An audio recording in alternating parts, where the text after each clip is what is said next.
Welcome. I often speak with the languaging of trance, that we get caught in a trance that narrows our world. And I was remembering one of my first conscious experiences of waking up out of a trance. And my entree into a lot of spiritual practice was through yoga. And I remember I was in college and I had done a yoga class, and we would end our yoga class with meditation, with silence. And so my mind was pretty quiet when I walked outside, and it was springtime, and there were fruit trees, so there was the fragrance of the trees, and slight wind, and so my senses were taking it all in. And I just stopped, and and it was just the moon, and it was kind of one of those, I could have written a little haiku at the moment, but I didn't. But I did have this awareness that it was the first time I consciously felt my body and my mind in the same place at the same time. All there. And it's just become increasingly clear to me that in the moments that we're stressed, it's a little bit like we're on a bicycle pedaling and we're just pedaling away from the present moment. That in some way we're on our way to something else that hopefully will feel better or give us more.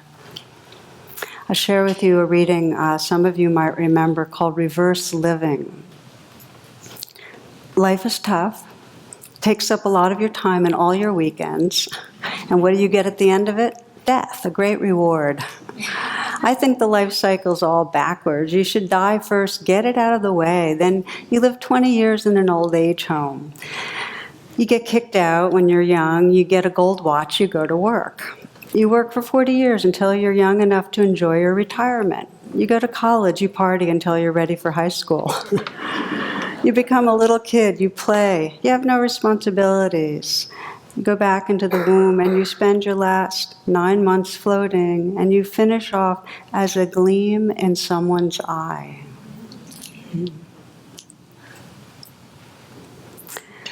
There's a magic that happens when we step out of time, this trance that we're on our way somewhere else. I mean, you can just try it for a moment. Just very gently whisper to yourself, stop. Just stop.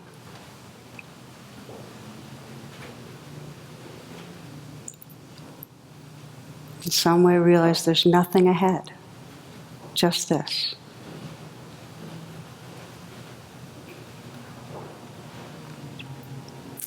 Everything becomes a mystery when we really stop. A mystery that's incredibly alive and also has a lot of space. We're here. So what happens is we're both have a yearning for that. We have a yearning to touch into that stillness and wakefulness. And because there's this background in us of fear, and because we get so stressed, we have this conditioning to run. And what happens is that when we regularly leave, when we leave the present moment, we're leaving our bodies, and we're also habitually leaving the parts of our experience that we haven't made peace with. So we'll explore this trance, the way we leave, some more in this class. And I'll begin with a classic Zen story that's one of my favorites, and if you've been around for a while, you'll remember it. It's a beautiful one to use as a template for reflection. It's about a young girl named Zenjo, and her older sister and mother have passed away, so she's living with her father, and she grows up playing with a next-door neighbor, a young boy named Ocho, and they get along really well. So her father would sometimes jokingly say, you and Ocho, you make such a pair, you'll probably be very happy together this life. She is quite beautiful, and as she grew older, a number of suitors were seeking her hand, and her father was in a different phase of life, trying to find the right match. And one day he told her to sit down. He had found just the right young man from several villages over, and Senjo collapsed into this crying and despair. word got around and the village, and Ocho heard also, and his breath stopped and his heart broke. So that night, he packed a few things and went down to the river, and he took a small rowboat. He was going to leave forever. And he saw a shadowy figure running through the trees. And it was Senjo, who said, I could feel you leaving, and I couldn't live without you. So they left together. And they went down the river some distance and got a plot of land and made a garden and had a family and were living their lives. One day, Ocho came to the breakfast table, and found Senjo crying. And she basically confessed that she's missed her father and missed the town and just wasn't happy. And he said the same, that it was in him too. So they decided that they would get in a boat and bring their children and what they could carry and go upstream and see if her father would take them back in.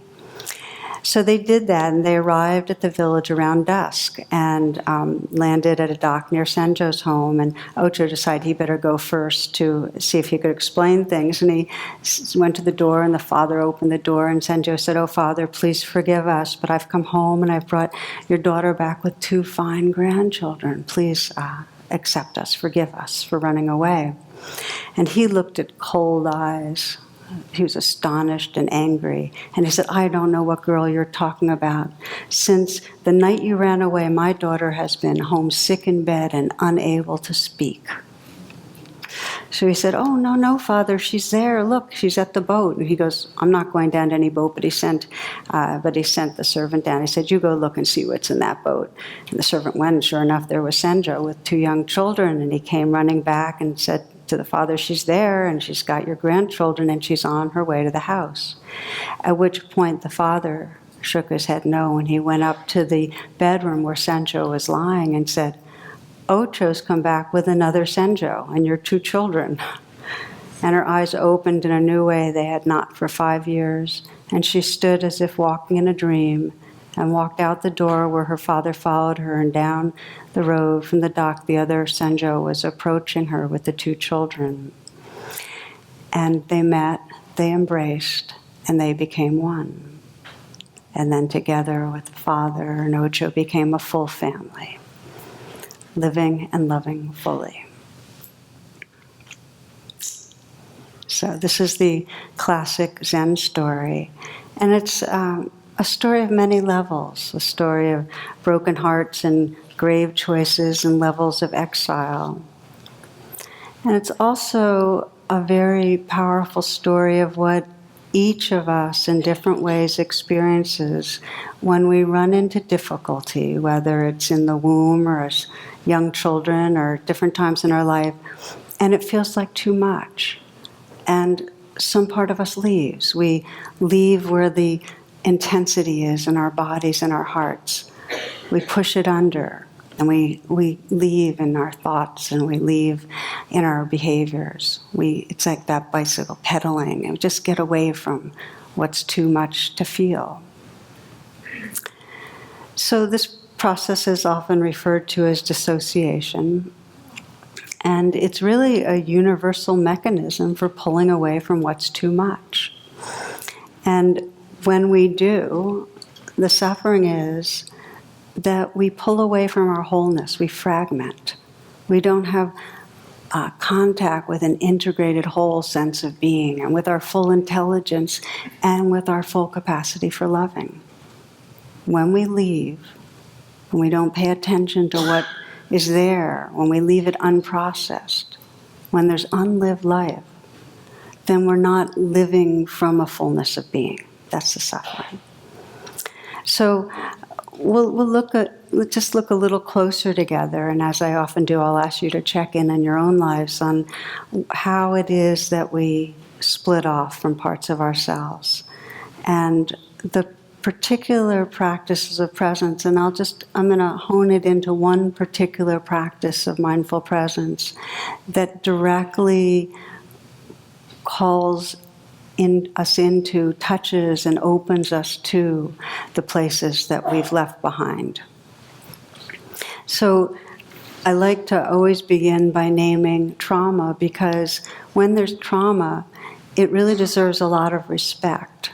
And it's not like a quick thing where, oh, let's take this powerful mindfulness process and turn it on and reconnect all the wires and we'll be fine, because it takes a while. We have neuroplasticity, all of us, and that means that every one of us, no matter how profoundly we were injured and how to then compensate in ways that now cause us trouble, we can decondition those patterns. But sometimes when there's trauma, when there's a real acute overload to the system, it takes the assistance of a therapist and it takes a real gradual approach. So I wanted to put that out there. Trauma is basically when there's an overload of physical or emotional pain, too much to process. So we have to shut off can't process what's in our body. And it just stays locked in our nervous system. And what's been found in the last 15, 20 years, I think Peter Levine was one of the first to describe how it happened. In the wilds, when animals are traumatized, they'll freeze, they'll go into shutdown mode, as a way to kind of protect themselves. And then when they come out of it, the way they shake off the trauma, they have a way of just kind of shaking it out, so it doesn't stay in their system. But we humans, especially us more civilized ones, don't have a good way of doing that, so it gets locked in for long periods of time. And then what we do, we split off. We get numb in parts of our body that if we felt them, it would put us back in touch with the wounding. We go into obsessive thinking a lot of times and into behaviors that aim at soothing. Okay, so that's a whole world unto itself, but we split off. Now, it doesn't just happen with trauma. Most of us are somewhat dissociated most of the time, as a habit. It's a matter of degrees. So whenever there's strong emotional discomfort or physical discomfort, if we can get away from it, we will. That's our habit. Emotionally, if we were neglected, or if we felt rejected, or had a lot of criticism, what happens is that touches into the place in us that feels unlovable, or not respectable, or unworthy. And we don't want to hang out there, so we leave. We go elsewhere. We also internalize the messages. And so we not only do we leave our bodies, there's a sense of a bad self that we reject, and that splits us further. Lily Tomlin had said that self-knowledge is not necessarily good news, She says, I always knew I wanted to be somebody, but I guess I should have been more specific,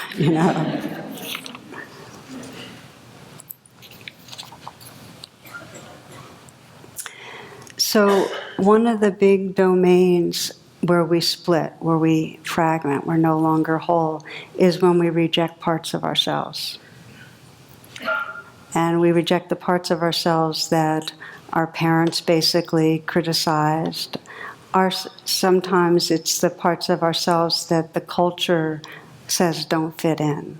I think immediately of how, classically males are not supposed to feel their feelings and be vulnerable. So there's a lot more males that are unable to feel parts of the body and feel the vulnerability and insecurity and fear and feel it and stay with it than females. And I remember one of my favorite cartoons, it must have been like 20 years ago. It was one of the Sylvia cartoons. And she was in one of her habitual guises was as a fortune teller, kind of. So she's being the psychic, and somebody came to her and said, my husband, he doesn't talk about his feelings, we don't have enough intimacy. And so Sylvie said, all right, well, what's new? So she goes into her fortune-telling thing, and she says, beginning in January 2016, men will start talking about their feelings. Within moments, women everywhere will be sorry,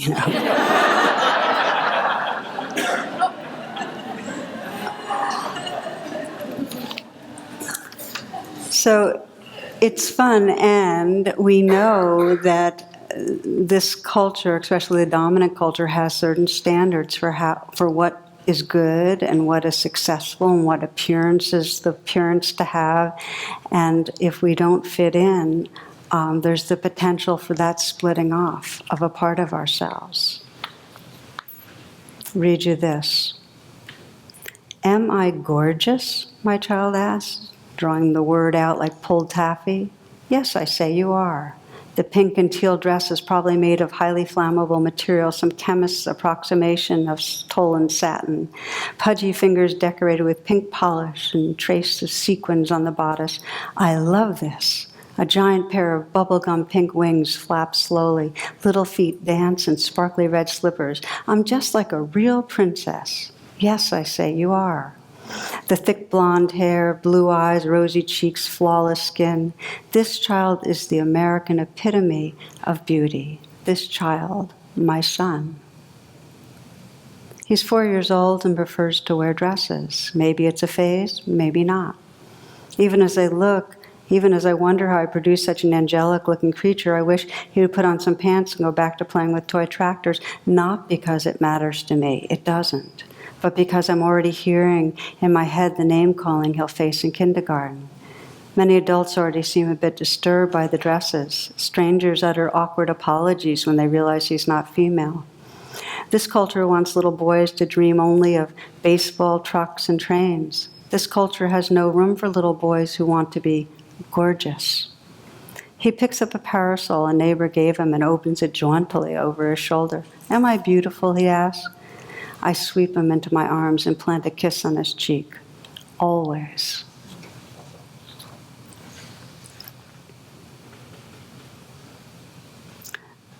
So we have to open to that. How many, suffer from the implicit biases in this culture and knowingly or not knowingly reject a part of themselves for not fitting in. So we're splitting off from rawness. We're splitting off from a feeling of what's not okay with either the culture or our parents, and then that gets internalized into ourselves. Now, the signs, how do we know?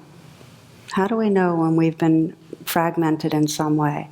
And I mentioned before, one of the signs is obsessive addictive thinking. When we're just constantly thinking, that means we're in some way racing away from our body. We just don't want to be here. It's like that reverse living thing. We're just like tumbling into the future. Obsessive thinking, limiting beliefs that are fear-driven, where our mind is spinning, trying to soothe, trying to comfort. I read something Eckhart Tolle wrote about two ducks when they get in a fight. He says it never lasts long, their fights. Then they separate and they float off into opposite directions. And each duck, much like other animals in the wild, will flap its wings vigorously. It's like a few times. It's just releasing all the surplus energy from the fight. And after they do that, they float on peacefully as if nothing ever happened. Whereas, if a duck had a human mind, think of it that way, it would float off and be making up all these stories. It would probably be, I can't believe he came within 5 inches of me. He thinks he owns this pond. He has no consideration for my private space. I'll never trust him again. Next time he'll try something just to annoy me. I'm sure he's plotting something right now. I'm not going to stand for this. I'll teach him a lesson he won't forget. You get the idea, right? So this is, again, when we're splitting off, when there's anger or hurt, rather than being with what's there, we go out with our stories. Okay? Then there's the addictive consuming, that most of us have some way of consuming, some substance, something that we use to soothe ourselves because we don't want to just be here and feel what's here. It's just very, very deep and very, very broad in the culture. And every culture has it, by the way. Every culture has some plants or some chemicals that humans, when they get stressed or tense or trying to escape how it is here, use to feel different, right? That's why probably the most, this is the line, a priest, a rabbi, and a vicar walk into a bar. The barman says, is this some kind of joke? But it's like the bar is the epitome in our culture of let's get away from how we're feeling and feel differently. And then what happens in the body? So this is where all the action's at. When we don't want to be with what's in the present moment, we kind of cut off or shut down the flow in different parts of our body. So when the throat gets tight, how many of you have noticed your throat getting tight at times? Many, many? Yeah. When the throat gets tight, that's one of the stress responses. There's a kind of a shutting down here so that we can't really freely express ourselves. Okay, when the heart gets tight, we can't open to feel our sensitivities and our tenderness in the realm of feeling and emotion. When the belly gets tight, we lose access to our power. The belly is related to the ego or the power center. So we get clutched up. We can't let real power flow through. Okay, when the pelvic area gets tightened up, that all the creative juices get closed down. So for many of us, we're not aware of when we're shutting down creative juices or when we're, not feeling with the same tenderness, but it's because it's so habitual. We're just not aware that we've in some way numbed out and left these different centers of aliveness in our body because at some point things were too much and we didn't stay.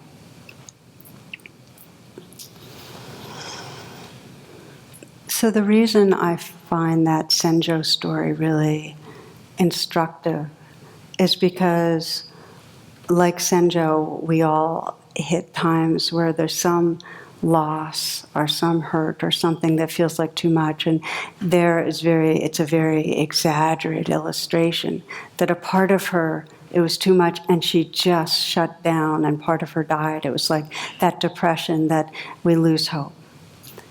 Just no life force at all. She just cut away from her body totally. The other part went into a kind of trance of living, where you could just feel they went downriver and they found a garden plot and they had a family and children. It's like, it's not real. We're living in a story.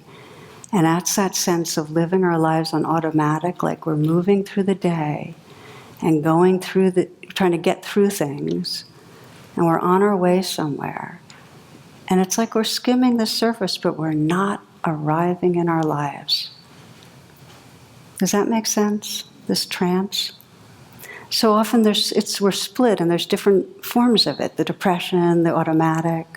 For many, there's the undercurrent of anxiety, like something around the corner is going to be too much.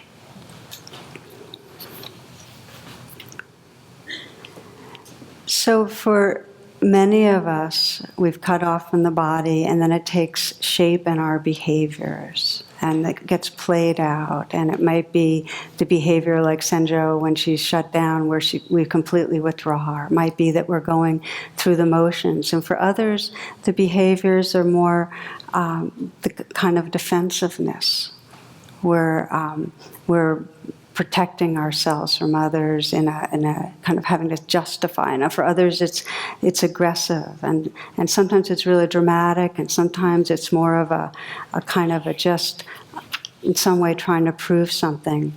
But in a deep way, our body lets us know. That's the deepest way. Our body, that the flows have stopped. This is author and psychotherapist Alice Miller. She says there's no way to avoid what's in the body. If we don't pay attention to it, we'll suffer the consequences. And I'm going to read you, I think, a paragraph she wrote that I think is so powerful. The truth about our childhood is stored up in our body, and although we can repress it, we can never alter it. Our intellect can be deceived, our feelings manipulated, and conceptions confused, and our body tricked with medication. But someday, our body will present its bill, for it is as incorruptible as a child, who still whole in spirit will accept no compromises or excuses, and it will not stop tormenting us until we stop evading the truth.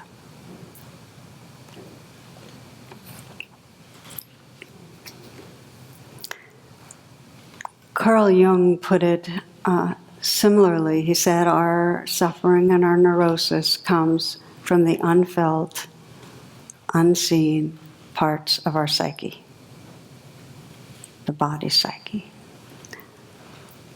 So, in order to reconnect, usually there is some awareness of the suffering of what's going on. Our body's acting up. We kind of get it. Where we do behaviors that go so over the edge that then they stir up something in a relationship and we have to face it. But there's some amount of suffering that lets us know, like Senjo's tears at the breakfast table, that we have split off from a part of ourselves and it's time to reintegrate. It's time to come back into wholeness. So there's an attitude that we begin with. And it's never too late to say, okay, I really want to turn towards and re-embrace. And the attitude is really one of sincerity, that we're willing to have the courage, the greatness of heart, to be with what we weren't with before. Some of you might remember that great inquiry that this real wise sage put out. He said, just ask yourself, what am I unwilling to feel? It's so simple. What am I unwilling to feel? When I ask myself that in any moment, like right this moment, what am I unwilling to feel? It brings my attention right to the places of vulnerability or tenderness that in some way aren't so safe or comfortable. They're more edgy. What am I unwilling to feel? Elizabeth Lesser has a prayer I love. She says, this is my prayer to God every day. Remove the veils so I might see what is really happening here, and not be intoxicated by my stories and my fear.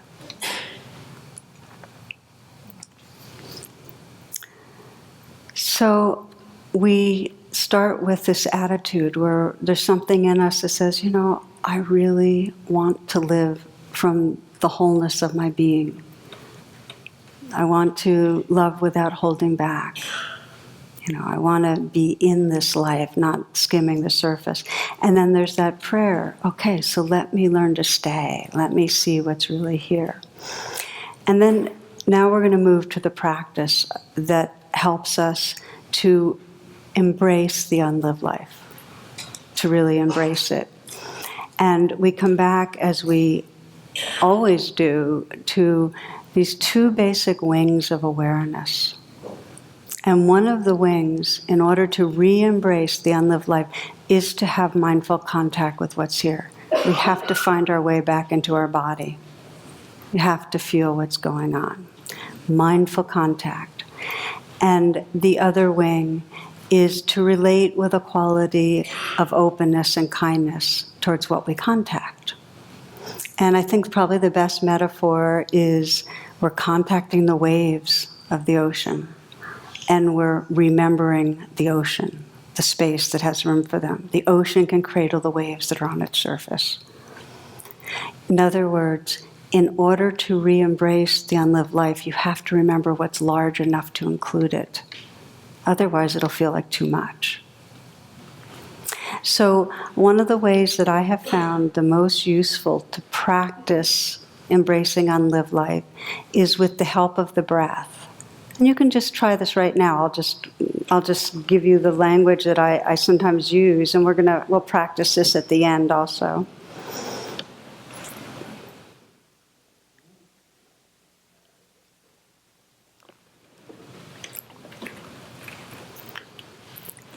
So there's the wing of contacting, and there's the wing of sensing the space that can include. And you can very simply imagine with your in-breath that this is your way of contacting or connecting with what's inside your body. And if it helps to put your hand on your heart to kind of draw your attention, the parts of the body where we hold unlived life are often the throat, the heart, and the belly. So just breathe in and feel the breath coming into these areas of potential vulnerability. Let the sound support you and guide your attention too. Why not? So for now, you just feel the in-breath. Feel the breath and let it help you contact whatever perhaps you're not paying attention to inside you.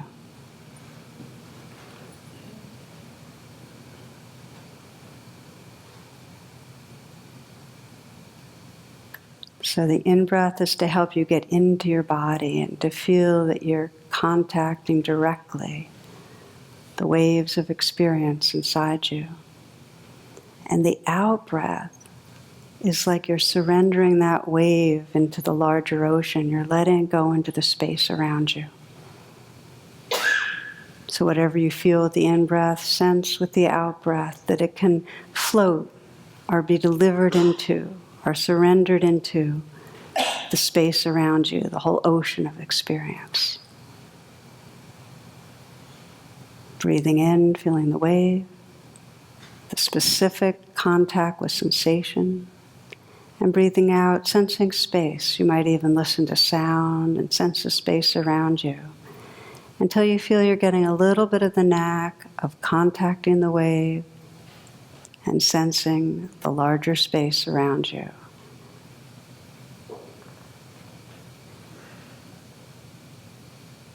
We're going to go back to this in a bit for a little bit more practice, but I'll just speak a little more about this. So let's say you're approaching an interview or a presentation or a social situation that evokes fear. And let's say you're the fear of failure, FOF, that we talked about the other day. Remember the two little furry Muppets of fear, the FOF and FOMO? I don't know if you remember that. For those who were here, fear of missing out and fear of failure. And then Jonathan added phobi, which is the fear of being included, which is another version. So we got all these versions of fear. So let's say a version of fear is coming up in you, okay? And so it's your habit to have anxiety when you're approaching things, and then to have it kind of cut off with obsessive thinking, and or maybe what you do with it is overeat, or maybe you get irritable with others and you tense your body. But there's a chain reaction, and let's say you want to use this, and instead of leaving and dissociating in that chain, you want to learn to stay, okay? So you begin when you've gotten triggered by some stimulus. You've thought, oh yeah, I've got to make that presentation, or oh yeah, that party on Saturday. And when it comes up in your mind, the first thing always is pause. The pause is the beginning of any intervention of mindfulness. If you want to change your patterning, if you want to undo something that's trapping you in trance, you pause. And then you might even ask yourself, what am I unwilling to feel? Okay? And then you begin breathing in directly to where that fear lives. And you really pay attention. And it helps if you get interested in something and you just say, I just want to feel it. It's okay. Like really, you have to kind of coach yourself a little to really feel it. And you do that until you feel you're in touch. You breathe, you concentrate on the in-breath. You're still breathing out, but you concentrate on the in-breath until you really feel you're, okay, I'm feeling this in my body. And then you begin to sense with the breathing out that I'm feeling it, and I can let it be held in something larger. There's more. You see, there's two truths. There's the truth of the wave that's happening here. But that truth is it's also made of water, made of this ocean of awareness. There's more. And you have to remember the larger belonging too. So you begin to emphasize the out-breath. Now for some people, the best way to contact the space of the out-breath is to literally imagine space around you. And listening to sound will help you. You just listen and you go, oh yeah, there's space. And you breathe out and kind of let go the fear into that space. It's also possible to begin to sense that that space is filled with presence and with love, and that will deepen the healing. If you can breathe in and feel fear and breathe out and sense you're offering it into a very loving kind of awareness, there is much more quickly a sense of integration. So you begin to experiment and sense as you breathe out, imagining space, imagining love, imagining presence. Now, 2 more things before we practice. If your challenge is it's hard to feel your body, then practice with the breathing in. And even if that's for some weeks, some months, you're practicing breathing in and feeling your body. Maybe you practice feeling your hands and your feet, the sensations there. And then you start seeing if you can feel other areas that are more obvious. Because for some of us, we've been dissociated from our bodies for decades. So you take your time. That's your practice. Now for others, you can feel the intensity of their body okay, but it's really hard to sense there's anything big enough to hold it. And the metaphor here is you can sense what happens if dye is in a little sink. It colors all the water. But if you put that same dye in a lake, it no longer has that influence. The out-breath is finding the lake, finding the larger space. So your practice is the out-breath. You might feel what's there, but keep on breathing out and imagining letting it go into something larger. Letting it go, letting it go. So this is something that you have to play with yourself. For those that feel very agitated, if you have the breaths equal, like 6 counts for the in-breath, as you feel what's here, 6 counts for the out-breath, let go, let go, let go, that will soothe the sympathetic nervous system. That's what happens with pranayama, with a 6-count breath. So that's just another piece. I'm putting out a lot right now, and you have to practice this at your own pace.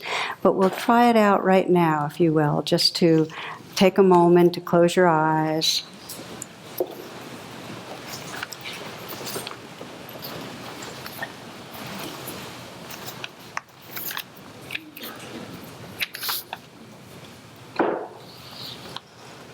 And you begin with attitude, that we're going to explore paying attention to what we habitually don't pay attention to. And so just sense that sincere place in you that wants to wake up from trance, that wants your body and mind to be in the same place at the same time, and that has a willingness to explore the life that's here. And to encourage that, I'll read you a little poem by the poet Dana Faulds. It's called Allow. There is no controlling life. Try corralling a lightning bolt containing a tornado. Dam a stream and it will create a new channel. Resist and the tide will sweep you off your feet. Allow, and grace will carry you to a higher ground. The only safety lies in letting it all in, the wild and the weak, fear, fantasies, failures, and successes. When loss rips off the doors of the heart or sadness veils your vision with despair, practice becomes simply bearing the truth. In the choice to let go of your known way of being, the whole world is revealed to your new eyes.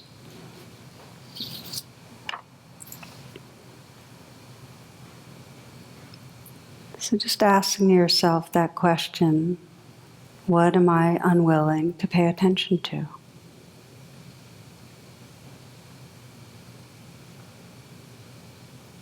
And there may be a story of something going on in your life right now, or you may simply notice in your body right now places that feel uncomfortable, unpleasant.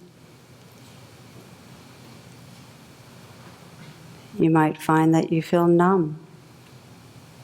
You might find that there's really nothing that you're unwilling to pay attention to. Whatever is here that's predominant,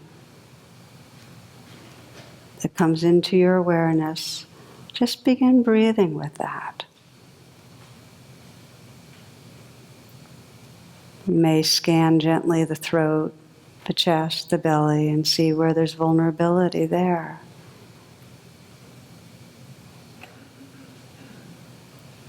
And as we've been exploring,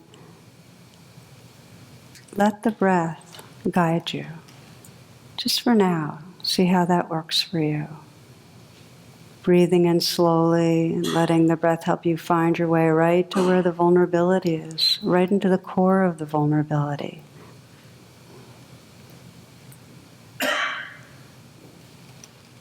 And with the out breath, a slow out breath, sense that you could really release whatever's here into the vastness of the space around you, letting go. Slow in breath, contacting perhaps in the heart area or wherever you feel vulnerability, right into the center, in the core. And breathing out, hearing the sounds around you, letting go into the vast space, the sea of awareness. Breathing in, willing to feel what's here, contacting, letting yourself be touched by what's here. And breathing out, sensing that you can surrender it into a loving presence, that there's something intrinsically benevolent in your own awakened awareness.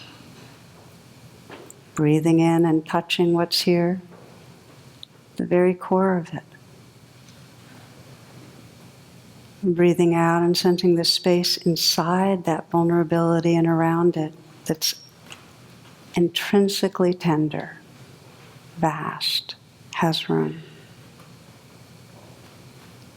Breathing in, feeling and touching right into the essence of vulnerability.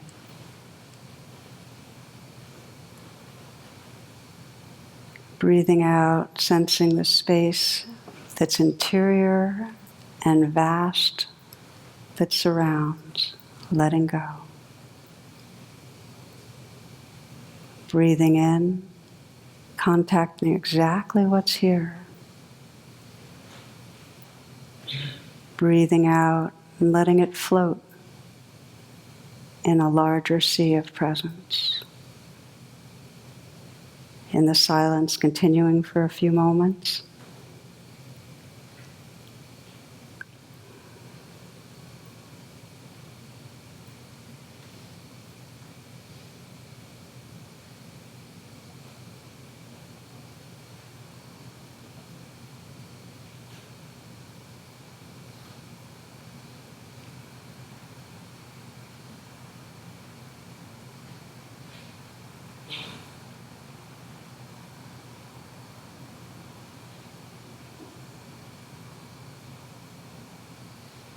And then letting go of the elongated breath and just sense whatever has been difficult as a wave of experience that's floating in a tender space of awareness.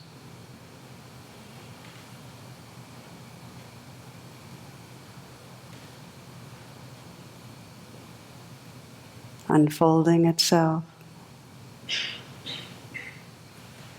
without resistance.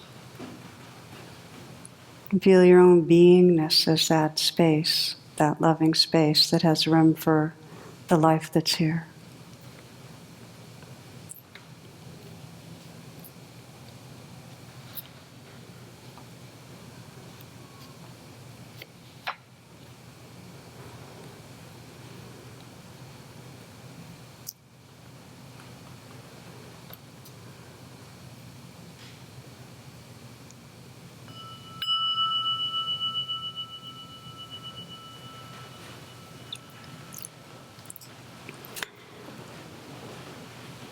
Now, when we begin more and more to wake up from this trance and embrace the unlived life within us, become more whole, we start living from that wholeness. And there's a capacity, it's almost like we become a spacious, tender domain for other people, and there's a way in which we become healing in that. So there's a real direct link between within our own being, including what's been left out, and then holding a space and being much more in a loving field with others. I wanted to, by way of example, share, this is from a book called Offerings at the Wall, and it's from the Vietnam Veterans Memorial Collection. And this is what one man wrote, and some of you might know that this collection was taken from notes that were written and left at the Vietnam Memorial by both those that went to Vietnam and also their families. But this one says, "Dear Sir, for 22 years I've carried your picture in my wallet. I was only 18 years old that day that we faced one another on the trail in Chu Lai, Vietnam. Why you didn't take my life, I'll never know. You stared at me for so long, armed with your AK-47, yet you didn't fire.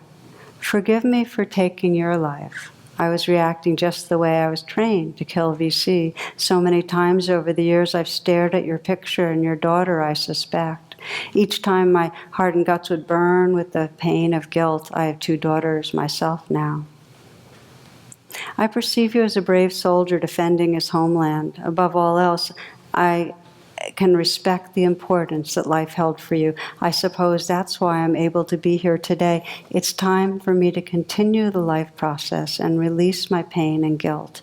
Forgive me, sir." This is a man who felt the pain and also felt the larger space that could hold it, releasing it into that larger space. Now,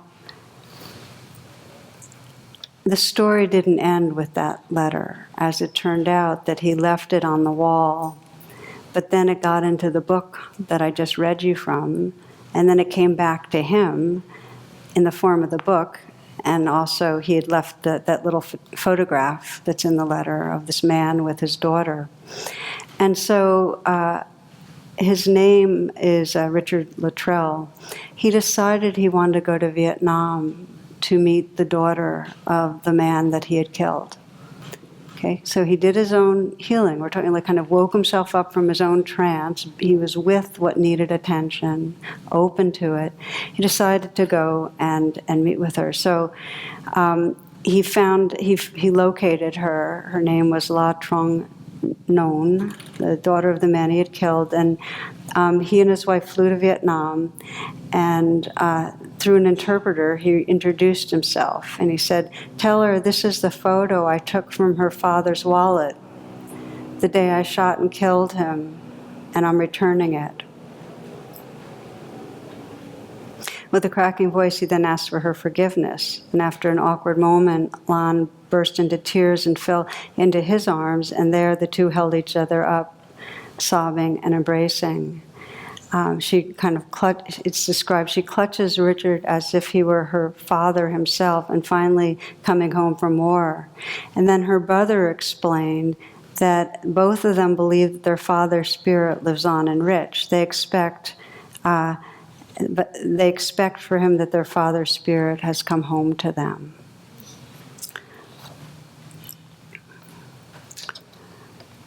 So I wanted to share this because I heard this story years ago, and then I heard the follow-up piece actually just a few years ago. And it, to me, was such a beautiful example of how this inner work of embracing what we have, the unlived life, and really becoming more integrated and whole, naturally ripples out. It can't not ripple out. When you are no longer blocking off a part of your body, it's like that love and that creativity and that natural intelligence is able to flow freely and open up a space of loving presence with others. So trance, just as a way of closing, we're going to close with a very, very short little meditation, but just to say that trance means we're cut off from the whole. It's any moment that we've really kind of pedaled away from the present moment. And if it's a stressful moment when we're locked into our minds and reactivity, we're basically living from the less evolved parts of our being, and we're cut off from our awakened heart. So the pathway home recontact the life that's here and remember the space that can hold it over and over. So let's just once again, just to kind of enter into that field again together, I'd like to invite you. You'll find that if you do this a lot, it becomes more and more natural and easy to just in the same way ask yourself, well, what am I unwilling to pay attention to in this moment?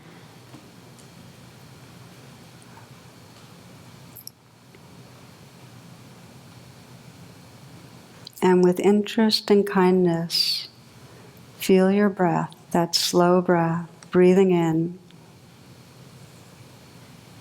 contacting the life that's here. And breathing out, hearing the sounds around you and the space that's here, and letting go.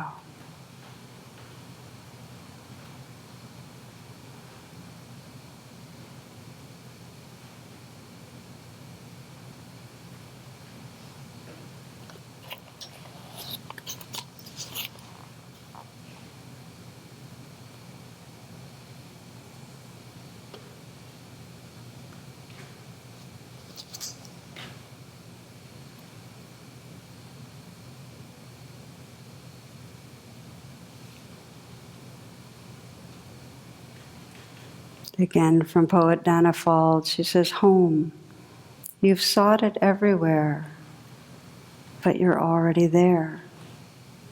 Home, the flowing river of the heart, love holding you in close embrace.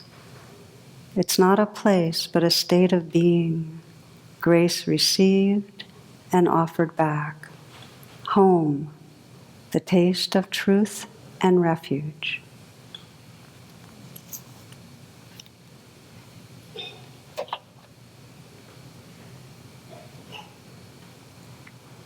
Namaste, and thank you for your attention.